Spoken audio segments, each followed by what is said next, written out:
What's up, everyone, and welcome to Friday's edition of Reptile News. Now, I've already filmed this episode once, and luckily it's going to be a short one for Friday because I've got to refilm it. Apparently my microphone batteries had died, and I didn't realize it until I was completely done and everything. So anyway, let's get started in Florida, where I read this story about an eastern diamondback rattlesnake swimming in the open ocean. It was captured on video, on cell phone video, pretty good cell phone video actually, but I guess it's all pretty good nowadays, by a chartered fishing boat. And you know, I don't know, I'm sure I've heard of it before. I'm not going to pretend that I know a lot about the eastern diamondback rattlesnakes or rattlesnakes in general, but I'm sure I've heard about it before, about them island hopping like the guy in the video says it appears to be doing. And at one point it actually came towards the boat, and what makes this a very, very good story is that they didn't harm the snake, they didn't kill the snake, they didn't harass the snake. They just kind of motored the boat away, as far as the video shows at least. So that's pretty awesome. And now we're going to move on to the Irwins again. I didn't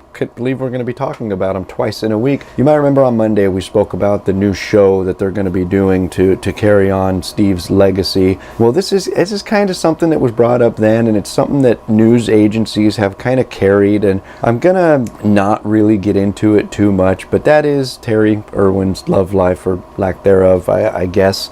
I'm not exactly sure what the big story is here. I mean, it kind of bugs me. You know, it's none of my business, none of your business, none of anybody's business, and I don't know. I guess I should watch some of these interviews, because obviously some information was shared that a lot of news agencies ran out with. But as far as I'm concerned, what Terri's been doing, the little that I know of, I mean, everything's good. Raising two great kids who are continuing the legacy of their father. The work at the zoo, great stuff. And that's really all I have to say about it. I really don't care, and it's really none of my business what else is going on. And now we're going to move on to a story out of India, which was actually kind of shocking, I mean, very, very troubling, in that 80% of India's frogs are in danger of extinction. Now, the scientists do say that 75% of the world's frogs are in danger of extinction, but then that's 80% in India, mostly due to human encroachment and everything, which seems like it's the problem everywhere. But you don't really realize until you read a story like this the plight of the frogs, if you will.